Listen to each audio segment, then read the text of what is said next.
एक बार की बात है, एक व्यापारी था। उसके पास 3 ऊंट थे जिन्हें लेकर वो शहर शहर घूमता और कारोबार करता था। एक बार कहीं जाते हुए रात हो गई तो उसने सोचा आराम करने के लिए मैं इस सराय में रुक जाता हूँ और सराय के बाहर ही अपने ऊँटों को बांध देता हूँ। व्यापारी अपने ऊँटों को बांधने लगा।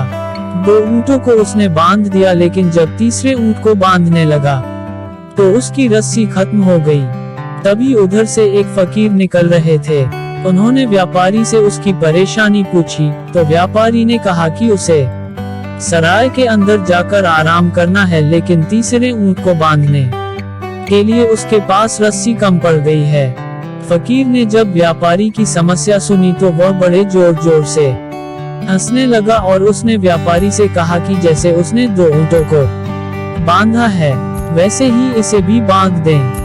फकीर की यह बात सुनकर व्यापारी थोड़ा हैरान हुआ और बोला, लेकिन रस्सी ही तो खत्म हो गई है। इस पर फकीर ने कहा कि हाँ, तो मैंने कब कहा कि इसे रस्सी से बांधो? तुम तो इस तीसरे ऊंट को कल्पना की रस्सी से ही बांध दो। व्यापारी ने ऐसा ही किया और उसने ऊंट के गले में काल्पनिक रस्सी का फंदा डालने जैसा नाटक किया और उसका दूसरा सिरा पेड़ से बांध दिया। जैसे ही उसने यह अभिनय किया, तीसरा ऊंट बड़े आराम से बैठ गया। व्यापारी ने सराय के अंदर जाकर बड़े आराम से नींद ली और सुबह उठकर वापस जाने के लिए ऊंटों को खोला तो सारे ऊंट खड़े हो गए और चलने को तैयार हो गया, लेकिन तीसरा ऊंट नहीं उठ रहा था। इस पर गुस्से में आकर व्यापारी उसे मारने लगा, लेकिन फिर भी ऊंट नहीं उठा। इतने में वही फकीर वहां आया और व्यापारी तो ऊंट को मारता देख उसे पूछने लगा कि वो बेजुबान जानवर को क्यों मार रहा है। व्यापारी ने कहा कि उसे देर हो रही है, लेकिन तीसरा ऊंट उठ नहीं रहा।